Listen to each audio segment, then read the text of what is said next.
आदाब, सत श्री अकाल। आप सभी का शचीज एकेडमी में एक बार फिर से बहुत बहुत स्वागत है, जहां आज हम डिस्कस करेंगे कम्युनिकेशन का प्रोसेस ऑफ कम्युनिकेशन में। अब प्रोसेस जो कम्युनिकेशन का होता है, देखिए मैं थोड़ा छोटा लिखती हूँ प्रोसेस, अब इसके आगे ऑफ कम्युनिकेशन खुद जोड़ लेना, मैं लिख देती हूँ।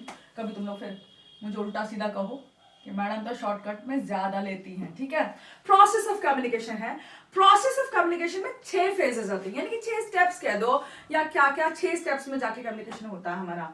अब इसमें पहला फेज क्या है, बेसिकली देखिए इसके 6 फेज। पहला फेज है सेंटर हैज एन आइडिया।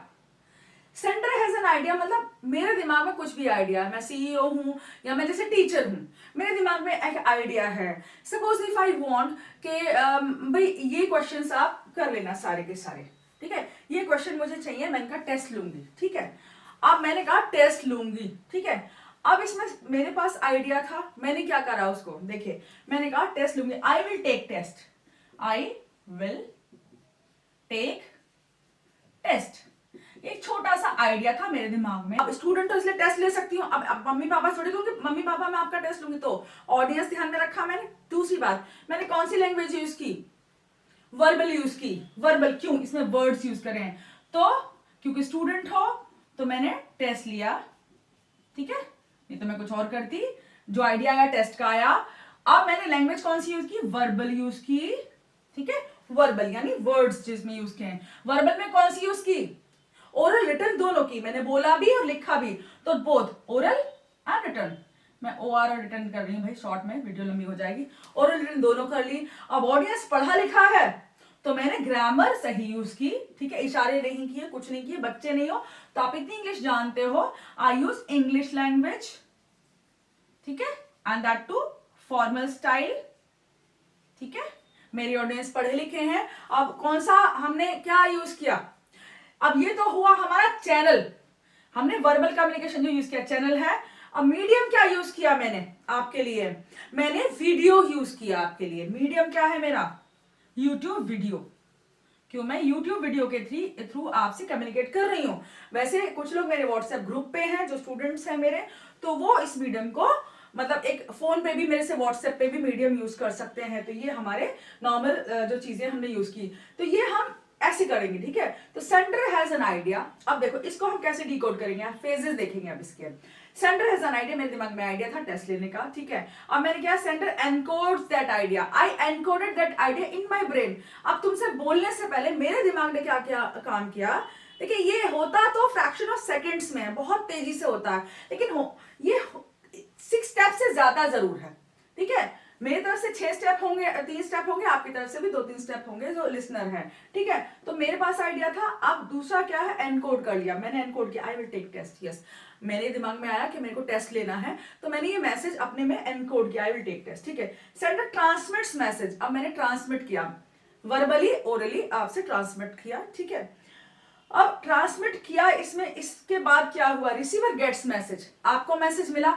अब ये वीडियो जब तक आप तक पहुंचेगी तब आपको मैसेज मिलेगा, या मुझे अपने स्टूडेंट से टेस्ट लेना है तो मैंने आपको बताया कि मैं मीडियम में आपका व्हाट्सएप यूज कर सकती हूँ, W फॉर व्हाट्सएप, या टेलीफोन यूज कर सकती हूँ, या मोबाइल यूज कर सकती हूँ, और I can write a message in my college and give it to them. तो ये भी हो सकता है हमारे साथ में, तो हम इस तरह के अपना मीडियम यूज कर सकते हैं। चैनल कौन सा था, वर्बल एंड रिटन, ठीक है, ओरल रिटन दोनों।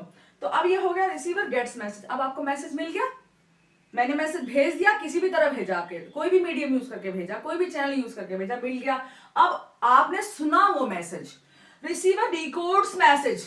उसके बाद क्या करेगा, आपको रिसीवर गेट्स मैसेज मिल गया, उसके बाद डिकोड करेंगे आप। आपको भी तो समझना कि हो क्या रहा है यहाँ पे, आई विल टेक टेस्ट, मैंने कहा आई विल टेक टेस्ट, लेकिन मैंने ये तो नहीं बताया कि क्या है क्या नहीं है। तो आपको समझ में तो आ गया, हो सकता है आपने डिकोड किया कि मैडम टेस्ट लेंगी, लेकिन आपको पूरा समझ में क्यों नहीं आया, क्योंकि मैंने मैसेज भी अधूरा भेजा था। मैंने ना तो डेट बताई इसमें, ना बताया सब्जेक्ट, तो ठीक है जितना कहा उतना समझ में आया। तो आप क्या करेंगे, अब रिसीवर सेंड्स फीडबैक, तो आप फीडबैक क्या भेजेंगे स्थिति में, क्योंकि अधूरा मैसेज था, तो आप क्या पूछ सकते हैं फीडबैक में, यानी कि आप भी तो रेस्पॉन्ड करेंगे, जो मतलब दोबारा कम्युनिकेट करेंगे कि मैडम कौन से सब्जेक्ट का। अब यहाँ सब्जेक्ट पूछेंगे आप मुझसे, व्हाट, ओके, व्हेन, डेट पूछेंगे आप मुझसे, मार्क्स पूछ सकते हैं, उसके बाद चैप्टर्स पूछ सकते हैं, ठीक है। अब अगर आपने ये सब क्वेश्चन नहीं पूछे, बाई चांस कुछ और ही पूछ डाला, तो कुछ और का मतलब कि मैंने मूवी जाएंगे, ऐसा भी हो सकता है। क्यों होगा ऐसा? क्योंकि हो सकता है जो बात मैंने कही वो आपको सुनाई ही ना दी हो। सुनाई क्यों नहीं देगी? क्योंकि हो सकता है वीडियो में मेरे में नॉइस हो, सुनाई ना दे रहा हो, या मैं ऐसी लैंग्वेज यूज करूं, मैं सपो आप लोग हिंदी इंग्लिश समझते हैं, थोड़ी हरियाणवी समझते होंगे, या फिर भी वो हिंदी के अंतर्गत आती है। लेकिन अगर मैं बांग्ला में बोलूं, वैसे बांग्ला मुझे भी पूरी नहीं आती, समझ में थोड़ी बहुत आती है, मलयाली में बोलूं तो आपको कुछ भी शायद समझ में नहीं आएगा। तो क्या वो बैरियर है, नॉइज है, एक तरह का बैरियर, वो रुकावट है, उससे समझ में नहीं आएगा। तो रिसीवर सेंड्स फीडबैक, वो फीडबैक जब भी सेंड करेगा उसे समझ में आएगा, यानी डिकोड कर पाएगा। डिकोड यानी जो होता है ना मूवीज में एक कोड है, उसे डिकोड करो यानी समझो, ठीक है। तो ऑब्जर्व करना, उसे डेसिफर करना कि हुआ क्या है। तो रिसीवर सेंड्स फीडबैक, उसके वापस आपके क्वेश्चन आएंगे कि मैडम किस सब्जेक्ट का क्या क्या। तो फीडबैक इस तरह का होता है। तो अब हमने स्टेप्स देखी। स्टेप्स देखने के बाद हम ये पता लगा सकते हैं कि इसमें कितने स्टेप्स है। आइडिया है, उसके बाद एनकोड किया है, उसके बाद ट्रांसमिट किया है, रिसीव, डिकोड, फीडबैक। तो इनको देख लो आप, idea, encode, transmit, receive. Idea encode, transmit, 3 हो गई है। IET, idea, encode, transmit. IET जैसे IIT होता है। उसके बाद रिसीव, डिकोड, फीडबैक, RDF, ठीक है। अब RDX की जगह आप RDF लिख दो, ठीक है, X की जगह F लिख दिया। तो IIT की जगह IET लिख दिया, है ना, और RDX की जगह RDF लिख दिया। तो ये आपका कोड हो गया IET RDF। तो इससे आपको याद रहेगा, idea, encode, transmit, receive, decode, feedback. हो गया याद पूरा प्रोसेस। ये हमने देखा था यहाँ पे। अब इसी चीज को जो हमने आई विल टेक टेस्ट, मैंने एक सेंटेंस लिया, बस दिमाग में आ गया, ले लिया, आप कुछ और भी कर सकते हैं। सेंडर हैज एन आइडिया हो गया। एनकोडिंग किस तरह करेंगे? Message form. मैसेज फॉर्म क्या हो सकता है इसमें? जल्दी जल्दी करते हैं इसको। मैसेज फॉर्म हमारा वर्ड हो सकता है, एक वर्ड भी हो सकता है, यस नो। जैसे कि आप पूछो, ma'am are you taking test tomorrow? No, this was a single word. मैं वर्ड यूज कर सकती हूँ, या फिर पूरा सेंटेंस वर्ड मिला के यूज कर सकती हूँ। फेशियल एक्सप्रेशन, तो फेशियल एक्सप्रेशन में कैसे कहूंगा? I will not take test, okay, ऐसे। कुछ लोग ऐसे भी कर देते हैं, ठीक है, तो उसका मतलब हाँ होता है। तो ऐसे, ऐसे, नो, ये भी नो होता है फिंगर से, ठीक है। फेशियल, सॉरी, फिंगर एक्सप्रेशन नहीं है, फेशियल नहीं है, फेशियल तो यही होगा, ठीक है। जेस्चर, जेस्चर मतलब ऐसे किया मैंने तो मतलब पता नहीं है मुझे, जेस्चर भी यूज कर सकते हैं हम, ठीक है। लेंथ, अब लेंथ क्या है? मैसेज कितना लंबा है? अगर मैसेज बहुत लंबा है, I will not take test या I will take test tomorrow on such and such date, तो इसको मैं फेशियल एक्सप्रेशन से एक्सप्रेस नहीं करूंगी। इसको मुझे सेंटेंस यूज करना ही पड़ेगा, रिटन हो या ओरल हो। क्योंकि देखिए, बहुत लंबे जो मैसेजेस होते हैं वो कभी भी जेस्चर से या फिर आपके फेशियल एक्सप्रेशन से बताए नहीं जा सकते नॉर्मली, ठीक है। फिर ऑर्गेनाइजेशन, अब सेंटेंस का ऑर्गेनाइजेशन कैसा है आपका? आप बहुत अच्छी तरह भी ऑर्गेनाइज कर सकते हैं, उसके ग्रामेटिकली सही हो, या फिर आप उसको किसी भी तरह से कर सकते हैं ऑर्गेनाइज, ठीक है। Tone, tone, style and all, आपकी टोन कैसी है? अब देखिए, जेस्चर्स में टोन तो डिसाइड होनी नहीं है, आपके वॉल्यूम वगैरह जो डिसाइड होंगे, या बात करने का टोन कैसा, लहजा कैसा है, वो सब डिसाइड होगा आपका वर्बल में। ओरल हो, आपके ओरल में डिसाइड होगा टोन नॉर्मली। तो टोन ओरल के लिए जब आप बोल के करते हैं, टोन जब होती है, कैसे कहते हैं ना हम, कैसे टोन में बात कर रहे हो तुम, बहुत गंदी टोन है तुम्हारी बात करनी। तो टोन जब होगी बात करना, हमने कहा गंदी टोन में बात कर रहे हो, जब भी ओरल होगा तो टोन डिसाइड होगी। स्टाइल ऑल मतलब पूरा स्टाइल, जो भी जिस तरह से बोलते हैं, कुछ लोग बहुत फंकी लैंग्वेज में बोलते हैं, कुछ लोग बहुत ज्यादा सीरियस होकर बोलते हैं, फॉर्मल लैंग्वेज में बोलते हैं, वो सारा है। अब ये किस पे डिपेंड करेगा? लेंथ, ऑर्गेनाइजेशन, स्टाइल वगैरह सब कुछ डिपेंड्स ऑन योर आइडिया। आपका आइडिया क्या है? अगर आपको स्पीच देना है, मोटिवेट करना है, तो ऑब्वियसली आपको बहुत लेंदी, अच्छा ऑर्गेनाइजेशन करना पड़ेगा, ओरल रिटन दोनों में लिखना पड़ सकता है वो मैसेज आपको, ठीक है। ऑडियंस कैसी है भैया आपकी? ऑडियंस कोई भी हो सकता है, छोटे बच्चे होंगे ऑडियंस, उनके लिए अलग लैंग्वेज यूज होगी ना आपकी। अल्ले ले ले मेरा बच्चा क्या खाएगा आज, ये मतलब जैसे आप बहुत प्यार से उनसे, बहुत छोटे बच्चों के लिए, फिर क्लास 1 के बच्चे, बेटा आपने आज क्या खाया, तो बस बेटा बेटा करके बात करेंगे। अब आप ग्रोन अप्स के साथ में बात करेंगे तो फिर अंकल आंटी करके कुछ भी बात करेंगे, और बॉस से करेंगे sir I am here, and formal language में आ जाएंगे। तो आपका ऑडियंस कैसा है, उस हिसाब से आपका कम्युनिकेशन बदलता रहता है, ठीक है। आपका सर्वेंट तो आप ऑर्डर के फॉर्म में आ जाओगे इस तरह से। पर्सनल स्टाइल एंड मूड, आपका पर्सनल स्टाइल भी बहुत मैटर करता है। आप बहुत पढ़े लिखे हैं तो उस हिसाब से बात करेंगे, आप अगर किसान हैं तो उस हिसाब से बात करेंगे, आप बहुत राउडी किस्म के हैं तो उस हिसाब से बात करेंगे। तो आपकी जो मूड है, फिर मूड आप बहुत थके हुए हैं या सैड हैं या बहुत एक्साइटेड हैं, हैप्पी हैं, तो आपका मूड भी आपके सेंटेंस को इफेक्ट करेगा, ठीक है। और हो सकता है आपकी सेंटेंस फॉर्मेशन को भी इफेक्ट कर दे, मैसेज को भी इफेक्ट करे। तो एनकोडिंग इस तरह से इफेक्ट होती है डिफरेंट चीजों से। इसका बाद में हट जाऊंगी, आप स्क्रीनशॉट ले लेना। अब फेज 3 क्या है? Sender transmits the message. अब सेंडर क्या कर रहा है? ट्रांसमिट करेगा मैसेज को। कैसे? कम्युनिकेशन चैनल, मैंने पहले बताया चैनल का मतलब हमेशा याद रखना कि वर्बल नॉन वर्बल, याद रखो चैनल। अब चैनल में CVW, इसको चैनल को CVW लो आप, CVW।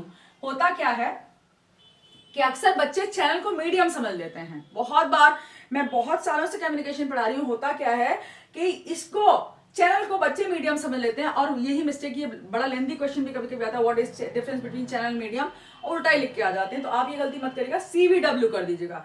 CVW यानी वर्बल एंड रिटन, ठीक है। या इसको CVN करो, सॉरी, CV यानी करिकुलम मीटर, याद रहेगा CVN केविन, ठीक है। तो CVN 7 लिख दो, केविन लिख दो, कुछ भी तुम्हारी मर्जी है, जैसे भी याद करो, पर याद रहना चाहिए, ठीक है। तो CVN हो गया आपका। अब क्या है ये चैनल? कौन सा होता है? वर्बल एंड नॉन वर्बल, ठीक है। अब मीडियम क्या होते हैं? मीडियम होते हैं जो साधन हम यूज करते हैं अपने मैसेज को ट्रांसमिट करने। कौन कौन से यूज करते हैं? टेलीफोन हो गया, लेटर हो गया, मेमो हो गया, मेमोरेंडम जो हो गया, फिर आपका ईमेल होगा जो आजकल हम बहुत भेजते हैं जीमेल वगैरह पे, याहू मेल पे, reports and face to face exchange. Reports होती हैं, कंपनीज की रिपोर्ट्स होती हैं, RBI की रिपोर्ट हो गई, स्टैटिस्टिकल रिपोर्ट हो गई, या किसी भी कंपनी की रिपोर्ट होगी। तो रिपोर्ट्स बहुत सारी, आपकी अपनी रिपोर्ट होगी, प्रोग्रेस रिपोर्ट हो गई, या एम्प्लॉयज की प्रोग्रेस रिपोर्ट होती है, अप्रेजल रिपोर्ट होती है। सारी रिपोर्ट जितनी भी रिटन फॉर्म में आती हैं, जो इस तरह से हम कोई भी मीडियम यूज कर सकते हैं अपने विचारों को आदान प्रदान करने का। अब देखिए, टेलीफोन कब करते हैं हम? नॉर्मली जब बंदा हमसे दूर है, ठीक है। लेटर नॉर्मली वो भी दूर में करेंगे हम। मेमोज नॉर्मली ऑर्गेनाइजेशन में होते हैं, इधर उधर अपना काम कराने के लिए। ईमेल दूरी पे यूज करेंगे। और ऑफिशियल जो ये सारी चीजें क्या है, ऑफिशियली ज्यादा यूज कर। रिपोर्ट हाईली ऑफिशियल डॉक्यूमेंट है, ये काफी दिन में बनता है। मतलब जैसे ईयरली रिपोर्ट हो गई, फोर्टनाइटली रिपोर्ट भी होती है, मंथली रिपोर्ट भी होती है किसी चीज की। तो रिपोर्ट्स ये फॉर्मल ऑर्गेनाइजेशन, फॉर्मल कम्युनिकेशन के मीडियम्स हैं। Face to face exchange, face to face में मीटिंग्स में भी होता है, घर में नॉर्मली हम फेस टू फेस करते हैं, या इमीडिएट जो लोग कम संपर्क में आते हैं, जैसे सुपरवाइजर और वर्कर एक साथ हैं, तो वो फेस टू फेस कम्युनिकेशन करेंगे।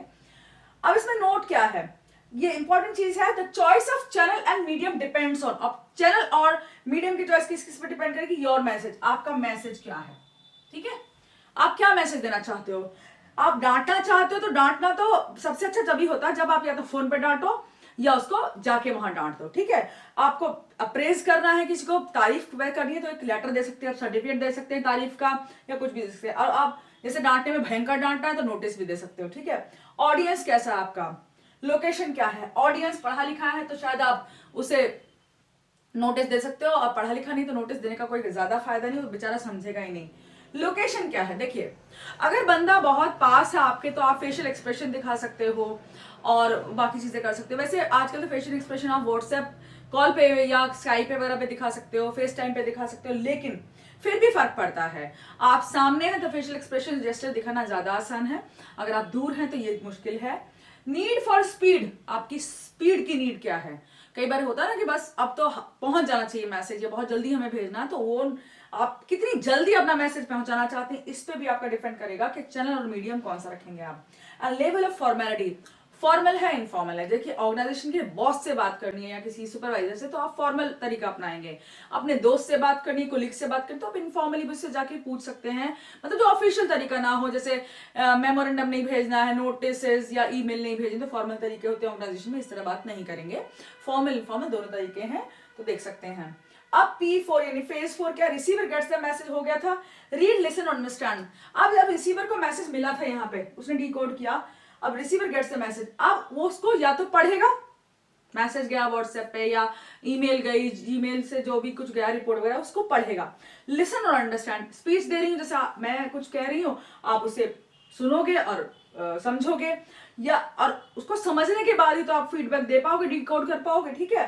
देन फेज 5 क्या है? रिसीवर डिकोड से तो बता दिया था, डिकोड करता है वो, मतलब एब्जॉर्ब करता है, अंडरस्टैंड करता है, समझता है। एंड फीडबैक भी हमने डिस्कस कर लिया था, फीडबैक वो दे देता है। ये ज्यादा इंपॉर्टेंट नहीं है, ठीक है। फीडबैक वगैरह तो आप बता ही दोगे, क्या आपको बाद में बताना है कि आपको समझ में क्या आया। देखिए अब इसमें चीज क्या है, इसमें क्लू ये है कि अगर सेंडर ने मैसेज अपना एनकोड अच्छी तरह किया है तो फीडबैक भी अच्छा आ जाएगा, लेकिन अगर वो एनकोड ही अच्छी तरह नहीं किया तो फीडबैक भी अच्छा नहीं आने वाला है। यानी कि आप जो समझाना चाहते हो सामने वाले को समझ में नहीं आया। तो कम्युनिकेशन का मेन पर्पस ये होता है कि आप अपनी बात को तरीके से कह पाए और सामने वाला उस बात को उसी तरह समझ पाए जैसा कि आपने कहना चाहा है। सो होपफुली ये टॉपिक आपको समझ में आ गया है। एंड कोई प्रॉब्लम हो तो you can always ask for the comments, ask in the comments to explain that particular topic. So आप पढ़ते रहिए इसी तरह, साथ बने रहिए। इसका आप ले सकते हैं, आपका स्क्रीनशॉट आप ले लीजिए, मैं हट गई यहाँ से। And with that thank you so much, take care, be happy, be fun loving person and study well.